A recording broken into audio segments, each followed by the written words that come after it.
They didn't know it was LeBron James. All they saw was a black man in the wrong town after dark. What happened next could have ended in tragedy, but instead, it sparked a movement that would change everything. It happened just after sunset. The sky had begun to bleed into deep shades of purple and navy as LeBron James drove along a winding rural back road in Georgia. The charity event in Atlanta had ended hours earlier, a formal, high-profile fundraiser for underserved youth. LeBron had made a powerful speech, shook hands with donors, and posed for photos with bright-eyed kids wearing basketball jerseys 2 sizes too big. But now, he was tired. Not just physically, but emotionally. These events drained him in a way few understood. So, instead of taking the highway back to his hotel, he decided to take the scenic route. Windows cracked slightly, hoodie pulled over his head, just another man trying to find a moment of quiet. No cameras, no bodyguards, no press, just peace. He hadn't noticed the truck at first. It kept a respectful distance, far enough not to raise alarm, close enough not to lose him. But as the road narrowed and the pine trees began to thicken, that sense of solitude started to feel off. He glanced in the rearview mirror again. Still there, headlights steady, matching his every turn. LeBron's fingers tightened on the steering wheel. The truck behind him wasn't just another traveler. Inside were 4 masked men from a local hate group, one that called itself the Red Pines Brotherhood. They weren't widely known, mostly whispered about in town bars or feared in the darker corners of small counties. They thrived in anonymity, hiding behind masks and fading symbols of white supremacy. What they lacked in numbers, they made up for in cruelty. And tonight, they had decided they needed to send a message. Earlier that day, one of them had spotted LeBron's car pull into a gas station outside town. They didn't recognize him. He was in plain clothes, hoodie up, shades on. To them, he was just another black man with a nice car. Just another outsider in a place they still believed belonged to them. The fact that he didn't act afraid, that he stood tall and confident as he pumped gas, only made it worse in their minds. One of them spat on the ground. Arrogant. Let's scare him a little. Or worse. They made the call. By dusk, they were waiting. As LeBron rounded a tight curve near mile marker 14, a sudden metallic pop shattered the silence. Spikes, heavy, rusted and jagged, had been thrown across the road. His front tires blew instantly. The car jerked violently, spinning out of control. LeBron fought the wheel, trying to steady it, but the vehicle slid off the road, slammed into a tree, and came to a jarring stop.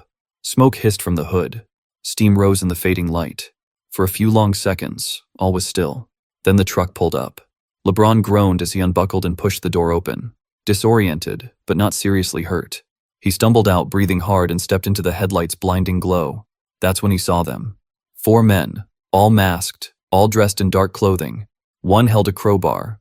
Another gripped what looked like a wooden bat, nails sticking out of the end. Their boots crunched slowly on gravel as they surrounded him in a wide circle. LeBron's heart pounded, but he didn't move. He stood tall, hands loose at his sides, eyes scanning every face. They began shouting almost immediately. Slurs, threats, nonsense meant to dehumanize and intimidate. They had no idea who he was. They had no clue that the man standing in front of them was one of the most recognizable athletes in the world. To them, he was just a black man who had wandered too far off the path. But LeBron didn't flinch.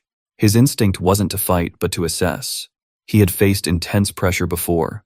Thousands screaming in stadiums, racist taunts from fans overseas, and media attacks after a missed shot. But this was different. This wasn't just a challenge. This was hate. Up close. Breathing. He raised his voice, not loud, but clear. "Do you even know who I am?" One of the men scoffed. "We don't care who you are. You don't belong here." LeBron's jaw tightened.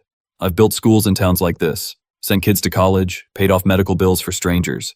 I came here tonight to help a community that needed support. And you think I don't belong?" The men hesitated, just for a second. Something in his voice, authority, truth, or maybe just the weight of his presence, cut through their rage. The youngest of the group, barely out of his teens, pulled out his phone and pointed it toward LeBron's face. His hand trembled as the camera recognized the man. His eyes widened. "Yo, this is LeBron James. The LeBron James." Suddenly, the tension cracked. One of the older men stepped back, murmuring a curse. Another dropped his bat slightly. They had almost assaulted a global icon, a man worth hundreds of millions, a man with the power to summon helicopters and legal teams and media spotlights with a single call. LeBron didn't move. He just looked each of them in the eye, one by one. "You want to talk about not belonging?" he said. "The only thing that doesn't belong here is hate like yours." The sound of sirens began to echo through the woods. Someone nearby must have seen the wreck or heard the shouts and called the police. The 4 men panicked, scattering toward their truck, but it was too late. The flashing lights drew closer, and officers jumped out, weapons drawn. LeBron raised his hands calmly. "I'm not the threat," he said. One of the officers recognized him immediately. "Mr. James, are you okay?" He nodded. "Physically, yeah, but this is bigger than me." The attackers were quickly restrained and cuffed. One tried to protest. "You're arresting us because he's famous." The officer stared at him. "No, we're arresting you because what you did is illegal. Doesn't matter who he is." And that was the truth. But it mattered who he was, because without that recognition, that protection might have come too late. Without his fame, it might have ended differently, and LeBron knew that. As he sat in the back of the police cruiser, lights flashing behind him, he didn't feel victorious. He felt heavy, with the weight of how close he'd come to being another forgotten name in a tragic headline. But he also felt something else, resolve. Because if this could happen to him, it could happen to anyone, and he wouldn't stay silent. The men circled him with bats, crowbars, and rusted tools turned into crude weapons, their boots crunching on gravel and dirt as their shadows flickered in the glow of their truck's headlights. The tall pine trees loomed in the darkness, silent witnesses to what could have easily turned deadly. They were shouting now, angry, ignorant, and full of hate. Slurs tore through the air, crude and venomous, meant to intimidate, meant to dehumanize. Their voices, layered with years of inherited prejudice, rang out into the still Georgia night. But the man they surrounded didn't flinch.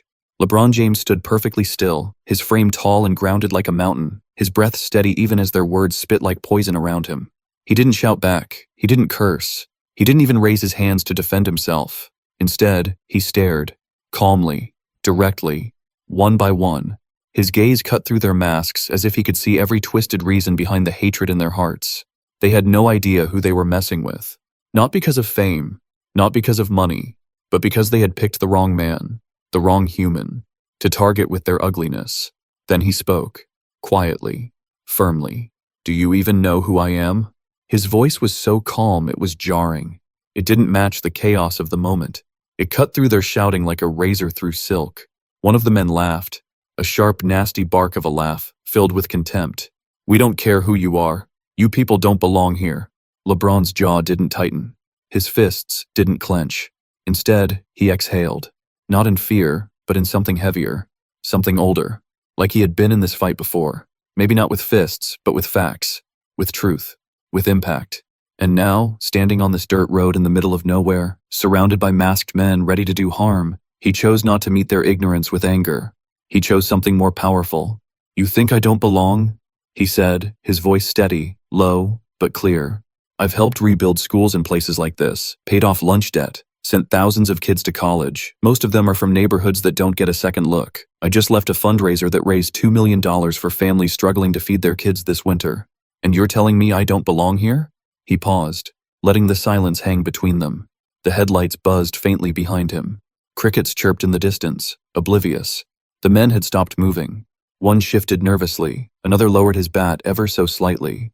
It was as if the words themselves had weight, too heavy for some of them to carry. "What have you done for this town?" LeBron added, almost as an afterthought. "Besides poison it with fear?" The youngest of the four, barely more than a boy really, looked suddenly uneasy. His hands weren't as firm on his weapon. His eyes darted between his friends and the man in front of them. Something wasn't right. His gut knew it. There was something about the way LeBron stood, the way he spoke, that didn't match the image they had in their heads. This wasn't just some guy. There was power in his presence, gravity, the kind that couldn't be faked. Then the boy's eyes widened. "Wait a second," he murmured, lowering his voice. He reached into his jacket pocket and pulled out a smartphone, his hand trembling slightly. The other men turned sharply toward him, confused. "Put that away," one barked.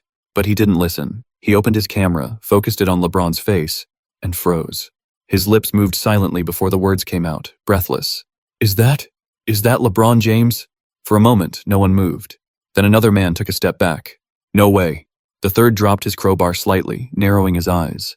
Can't be. But it was. The realization rippled through them like a shockwave. The tension in the air didn't disappear, but it shifted. It turned cold. Suddenly, the power dynamic had flipped completely. This wasn't some anonymous target. This was one of the most famous athletes alive.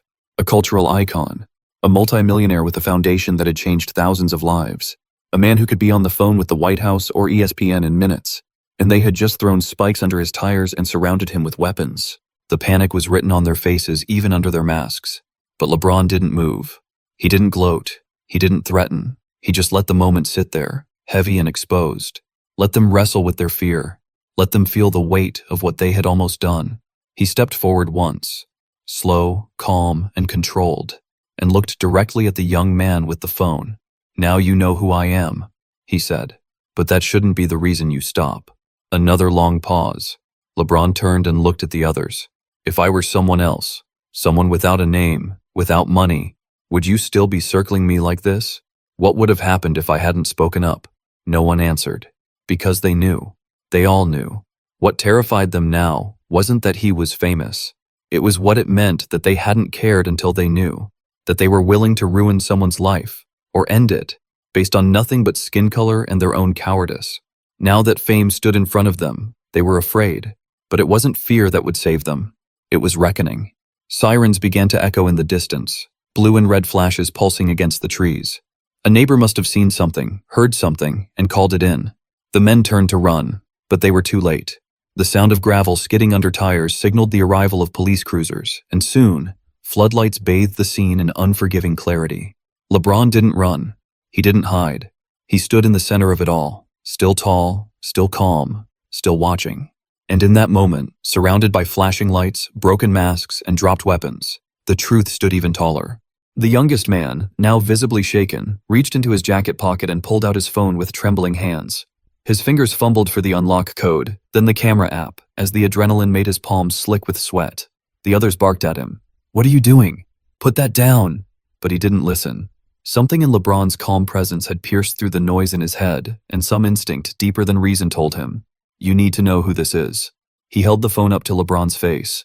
The image came into focus, and then the recognition hit him like a lightning bolt. His jaw dropped. He didn't just whisper it. He exclaimed it, like a man waking from a dream. "Yo, this is LeBron James. The LeBron James. He's worth hundreds of millions. He's been on TV since I was a kid." Silence followed, heavy and immediate. The others froze in place, bats and pipes suspended midair as the name echoed in their minds. One of them slowly lowered his weapon, eyes wide behind his mask. Another took 2 steps back, suddenly unsure of the ground beneath him. It was as if the forest itself had gone quiet in disbelief. They had almost assaulted a global icon, someone more recognized than most presidents, more loved than entire sports franchises, and more respected than any of them would ever be, and they were just now realizing it. The sick realization settled into their bones. They hadn't just picked a fight. They had walked straight into a storm, blindfolded, armed with hate, and completely unprepared for the consequences. But LeBron didn't gloat. He didn't laugh or rage or lash out. He stood where he was, head high, eyes steady, his face unreadable, like a man who had seen this kind of ignorance before, too many times, in too many forms. He let them squirm in their shame for a long beat, then spoke, his voice even but thunderous with truth.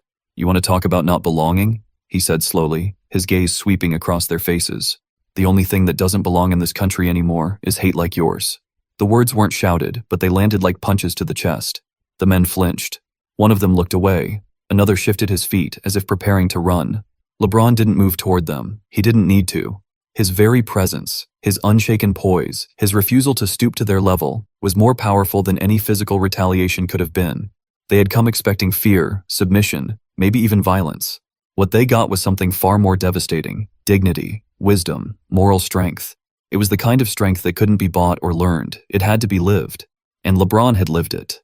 He had walked through racist jeers in college arenas, stood tall as news anchors told him to shut up and dribble, seen his home vandalized with slurs, and still, he had built schools, funded scholarships, lifted entire families out of poverty, and remained one of the most generous philanthropists in sports history.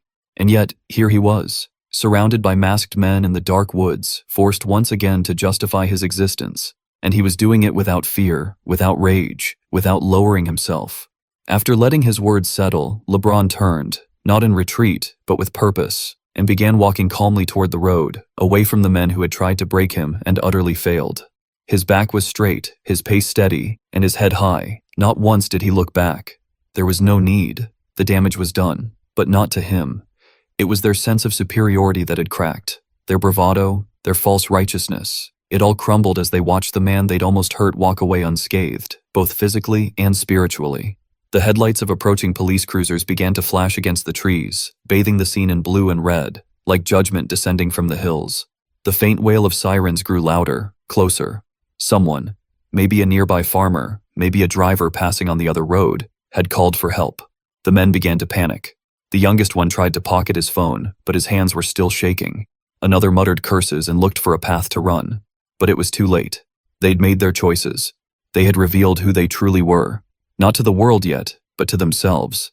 And that truth was going to follow them longer than any arrest record ever could. LeBron didn't stop walking. As the police lights cast long shadows on the road, he stepped onto the asphalt, lit now like a stage. An officer jumped out, hand on his holster, but paused when he saw who it was. "Mr. James?" the officer asked, stunned. "Are you hurt?" LeBron shook his head. "Not physically." The officer looked past him, eyes narrowing at the men still lingering near the broken-down SUV. "What happened here?" LeBron paused, then turned his head slightly. "What always happens," he said. "Some people think they own a place just because they've been allowed to hate in peace for too long." The officer nodded grimly and moved toward the group, calling for backup over his radio. LeBron watched for a second, then looked up at the stars. The night had turned clear now, dark and vast, scattered with brilliant pinpricks of light. Somewhere, far away, kids were watching old game highlights. Somewhere, families were sleeping under roofs his donations had helped restore. Somewhere, hate was losing.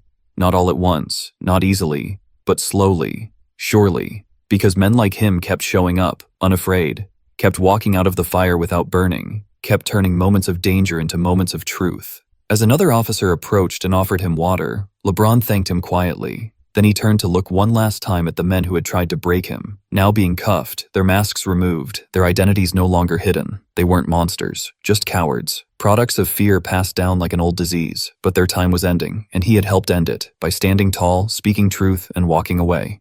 Minutes later, the stillness of the rural Georgia night was shattered by the glow of flashing red and blue light sweeping through the pines. Sirens, once distant and echoing through the hills, now roared with urgency as several police cruisers came skidding down the gravel road toward the site of the ambush. The neighbor who had made the call, a middle-aged woman who had been sipping sweet tea on her porch just down the road, told dispatch she saw 4 masked men throw something onto the road before surrounding a lone driver who had crashed into a tree. She couldn't see the driver clearly at first, but she knew trouble when she saw it. Her instincts, and her fear, compelled her to act quickly, and it turned out to be the decision that may have saved a life. When the officers stepped out and their flashlights cut through the dark, the first thing they saw was LeBron James calmly standing near his damaged vehicle, arms folded, watching the scene like a man not shaken but resolved. The officer in front did a double take, eyes widening in recognition. "Sir, are you okay?" he asked, approaching cautiously, more in awe than alarm. LeBron gave a short nod, his voice steady. "They didn't know who I was. That's the only reason I'm still standing." There was something haunting in the way he said it. Not bitterness, not even fear. Just a tired kind of truth that only someone who'd carried that kind of weight his whole life could express. Behind him, the 4 masked men were being corralled by other officers, their hands shaking now instead of holding weapons, their bravado drained under the harsh light of accountability. As the men were lined up and placed in handcuffs, one of them, sweaty, pale, his mask now hanging around his neck like a noose, looked at LeBron, then at the police officer holding his arm. "Wait," he stammered, the reality of the moment crashing in on him. "Are we going to jail? Because he's famous?" His voice cracked, not with remorse, but with disbelief, as if he still didn't understand what had just happened. The officer turned to him, his face hard, professional, but disgusted. "You're going to jail because what you did is criminal, no matter who he is," he said sharply. "Assault, attempted intimidation, property damage. Any one of those is enough. You got lucky it wasn't worse." The man said nothing more. The cuffs clicked into place with a finality that none of them had anticipated when they set out earlier that night. They'd expected to scare a man. Instead, they had exposed themselves, unmasked not just physically but morally, their hate laid bare for the world to see. As LeBron stood watching them being taken away, he didn't smile. He didn't gloat. He simply remained still, a picture of dignity and restraint. His calm demeanor wasn't for show. It was his way of reminding the world that strength doesn't always look like retaliation. Sometimes, it looks like standing firm when you have every reason to crumble. By sunrise, the story had already spread like wildfire. Footage from body cams and dash cams had made its way to the news, and within hours, every major outlet was reporting, LeBron James survives hate-fueled ambush in Georgia. Social media exploded with outrage, shock, and support. Hashtags like #WeStand with LeBron and hashtag #HateHasNoHome trended worldwide. Commentators on morning shows called it a wake-up call. Activists labeled it proof of the disease still living in America's soil. And fans across the globe praised LeBron not just for surviving, but for the way he carried himself through it all. He could have let it break him. He could have retaliated, cursed, or fought. But he didn't. Instead, he used the moment to shine a spotlight on the very issues he's been fighting his entire career. He released a statement by noon, short and powerful. "This wasn't about me being famous. This was about me being black. Let's not pretend otherwise." And the world listened. Schools discussed it in classrooms. Communities held vigils. Even lawmakers referenced the incident in speeches about hate crime legislation. What began as an act of hate became a national conversation, because LeBron James didn't let fear dictate his response. He let truth speak louder. And in doing so, he reminded a country once again that grace under fire is the most powerful kind of resistance. Days after the harrowing ambush, LeBron James did something no one expected. He came back, but not with security or press agents or legal teams. He returned quietly, with purpose, walking through the same streets where hate had once circled him. Only this time, it was daylight, and the town had gathered. Word had spread quickly that LeBron would be holding a town hall at the local high school gym. Not a game, not a ceremony, but a conversation. The gym was packed to the rafters. Students in team jerseys, teachers in cardigans, parents holding toddlers, veterans with folded arms, clergy in robes, and yes, even those who had turned away that night, choosing silence over action. They came with eyes lowered, unsure of what to expect.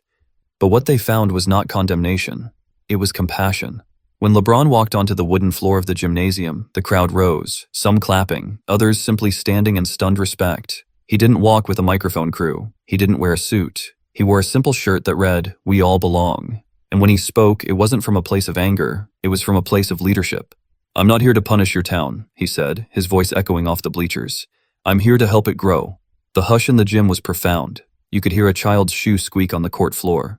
Then LeBron shared his vision. He wasn't just there to give a speech. He announced that he was personally donating $1 million to the community, not just to fix a broken community center that had fallen into disrepair, but to expand educational programs, mental health resources, and scholarship opportunities for local teens. "Black, white, Latino, Asian, it doesn't matter," he said, looking into the crowd. "Hate doesn't care who you are, and neither should love." He went on to explain that this money wasn't a gift, it was an investment in a town that had failed him one night, but that he still believed had the power to change. His only request was clear, that the town, in return, take a stand. Not in private, not in quiet corners, but publicly. He asked the town council, the school board, the police department, and its citizens to formally reject racism and commit to supporting diversity, equity, and inclusion as part of their civic identity. "It's easy to say you're not a racist," he said, "but what matters is what you do when racism shows up." The room erupted in applause, not from obligation, but from awakening. It was as if a curtain had been lifted and people saw their role in the town's silence. The mayor, visibly moved, stood up and crossed the gym floor. He took LeBron's hand in both of his and said, "We failed that night, but with your help, we're going to get it right." In the weeks that followed, that little town in Georgia began to transform. Murals were painted downtown featuring messages of unity. Schools integrated anti-racism curriculum into their classrooms. A new task force was formed to monitor hate crimes and provide education, not just punishment. The community center reopened with tutoring programs, job training workshops, and sports leagues for at-risk youth. And perhaps most surprising of all was the handwritten letter that arrived at LeBron's foundation weeks later. It was from the youngest of the 4 men who had attacked him. From jail, he had been following the news, watching LeBron's speech and reading the headlines that now praised the very town he had grown up in, but never understood. In his letter, he confessed that he had grown up surrounded by ignorance and anger, passed down like a family heirloom. He admitted he didn't even recognize LeBron when they cornered him. "All I saw was someone I was told to hate," he wrote. "But when I saw you standing there, calm, brave, not afraid of us, I felt something break. I've never felt smaller, and I've never felt more awake." He ended the letter with a simple sentence: "Thank you for showing me what strength looks like." That letter, now framed on the wall of the new community center, serves as a reminder, not of the attack, but of what followed. A turning point, a transformation. A town once scarred by hate is now choosing healing. All because one man decided to come back, not to settle a score, but to build something stronger. They tried to break him, but all they did was reveal his strength. LeBron James didn't just survive a hate attack. He turned it into a moment of transformation, not just for himself, but for an entire town. Like, share, and subscribe for more powerful true and fictional stories that expose hidden truths, inspire change, and celebrate real strength. Because when the world throws hate, heroes rise.